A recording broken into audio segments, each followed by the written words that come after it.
Hi there, this is Matt Urtz. I am your Madison County historian. We're continuing our project of recording folks and businesses that have been impacted by COVID-19.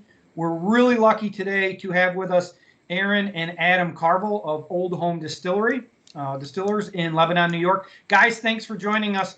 Tell us a little bit about what Old Home Distillers is. So we're a New York State farm distillery, specializing in primarily whiskey production. So we make bourbon, malt whiskey, rye whiskey, and then a number of other spirits like gin, maple whiskey with local maple syrup. And we were founded in 2015, and it was really my brother's idea. Adam had brought his family back to New York State from where he was living in Arizona, and was looking for opportunities here. And he came up with an idea to put us into the spirits business, and that's what we've been doing for the past 5 years. Awesome. And you guys kind of have a unique story with us. You actually donated a bottle of bourbon that is in our time capsule, which we put in place in 2018. So hopefully in about 100 years or so, someone will be opening a great bottle of well-aged bourbon. So thank you for that. Talk a little bit about how the COVID pandemic has impacted you guys and what you've done. Well, obviously, our usual way to market ourselves has been totally turned upside down. Bars are not necessarily buying products at this time. Wholesalers are not buying at this time. Most of our farmers markets are just getting going. We are a farm distillery, so we do have the right to do farmers markets. They're all still figuring out what's going to happen, and in some cases, we're not attending, at least for now, while the stay-at-home orders are in place.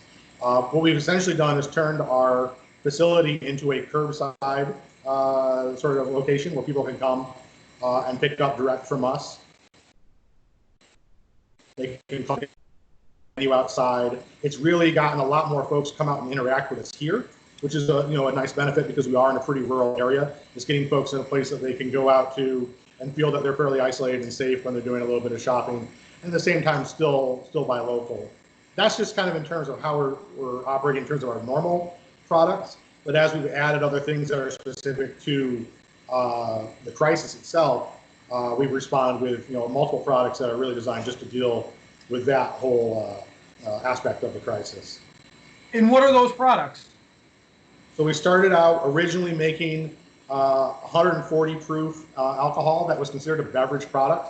Early on, we didn't have necessarily permission to make hand sanitizer or anything like that. It's a special license class to make denatured spirits, or even to get into hand sanitizer, which would require a lot of FDA oversight.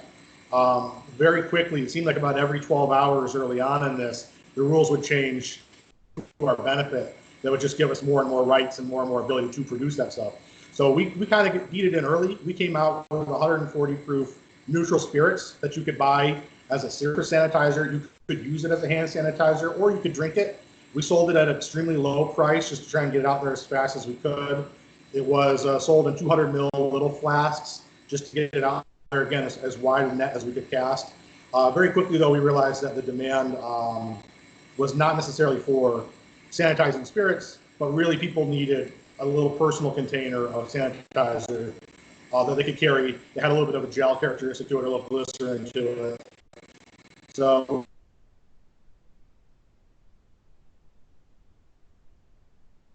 and all the ingredients and formulas required. You can talk about a little bit about the formulation. Sure. So a lot of not just distilleries, but some other businesses. I know a lot of pharmacies obviously are compounding their own hand sanitizers, but also we're seeing even wineries and breweries getting into managing this. Now, for a winery or a brewery that isn't already producing high proof alcohol, they're going to have to do some sourcing to come up with it. And I'm not sure what some of these other producers are doing. For us, well, it wasn't exactly flipping a switch to produce a topical hand sanitizer. We were already pretty well positioned. We already knew how to accurately measure these liquids, assess their density, handle various viscosities of liquid. So when it came down to combining high proof alcohol with glycerin and hydrogen peroxide, we had most of the knowledge that we needed to do that. And when the World Health Organization issued some widely adopted guidance, topical formulation that's been adopted by us and a whole bunch of other distilleries, that made it even a little bit easier. We could say, okay, this is the recipe, just follow the recipe, keep making alcohol, as long as you have your sourcing of the other ingredients in place. It's not the same process, but it's in the same ballpark. And we've been able to transition relatively easily. We had some issues getting some of these products like glycerin and hydrogen peroxide that were in such high demand when everyone decided to do this all at once. Also, plastic containers has been a huge issue, and we're seeing the supply chains on a day-to-day basis. I mean, what you can get really is extremely shiftable. If you could look tomorrow at an online catalog for a container supplier, and it would be completely different from what you'd see today. And I think a lot of people are just taking it day by day and seeing what we can do. We are fortunate to have pretty good supplies of all of the materials that we need to make hand sanitizer. The only key is making the alcohol on an ongoing basis, because we don't buy alcohol, we make it. There's a little bit of a different timeline. It's not exactly like we can just go to the warehouse and pull out, thousands of gallons of high-proof spirits. I mean, this is all stuff that we're making with hands. So in some ways it starts with hands and it ends on hands. How from handmade spirits. The handmade sanitizer. Go ahead. How can folks get this right now? Can they call you up and place an order? Is there a website? If people wanted to try and get some of this, how could they get it? So as of right now, I mean, there's information on our website, but we don't have an online ordering system set up.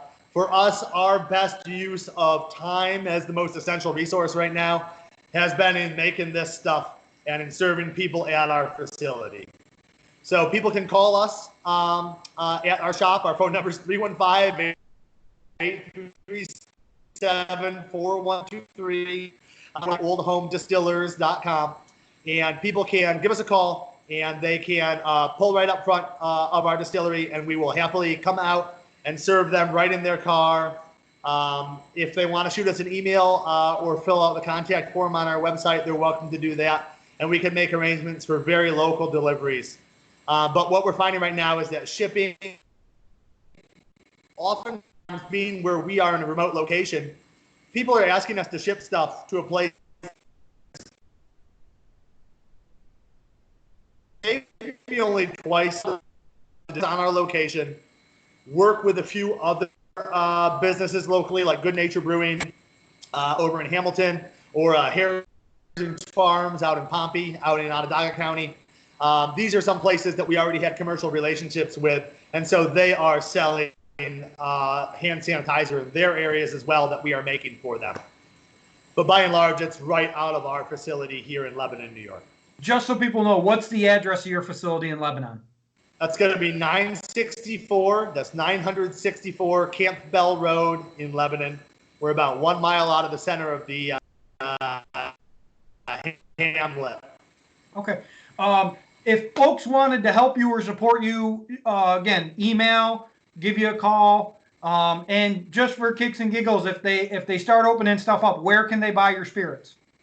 Oh, so there's a lot of liquor stores, bars and restaurants are still offering our cocktails. They're all going to be to go, of course, or for delivery. But we've got great liquor stores in Oneida, in Hamilton, in most of the smaller communities in the area. And if you want a full list of those liquor stores, I don't want to shout anyone out specifically and get caught playing favorites here. But we do have a full list on our website at oldhomedistillers.com. And anyone who has a specific inquiry can always give us a call, and we can lead them to exactly the right location. And I should point out, we are selling quite a bit of spirits as well out of our location here. Adam came up with a great weekly special we've been doing called the Stock Up Special. It's a rotating selection of a few bottles of our spirits, hand sanitizer, maybe some knickknacks like a mug or a book or some maple syrup, some special edition goodies. It's always $100 including tax, and it's always going to be a great deal. So that's something you can check out on our Facebook page as well. Okay, guys, thank you so much. We look forward to seeing you when things get a little better. Thanks for making that hand sanitizer, and we'll talk to you soon. Thank you. Thanks, Matt, for what you're doing. Appreciate Yep. it. Go well. Yep.